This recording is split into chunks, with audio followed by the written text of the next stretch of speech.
नमस्कार, म हुँ ज्यापुनी। कति राम्री छु है। म केबाट बनेको थाहा छ? म मकैको खोस्टाबाट बनेको। मलाई बनाउन धेरै मेहनत र धैर्यता चाहिन्छ। म जस्तै हामी नेपाली संस्कृतिका अरू साथीहरू पनि बन्दछन्।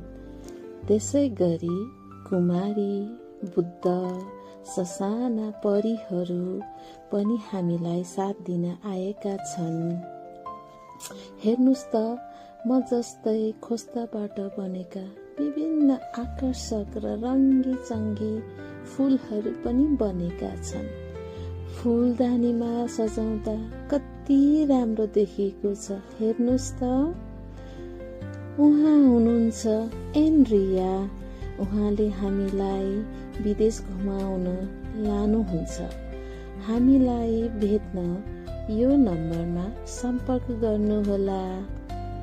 धन्यवाद।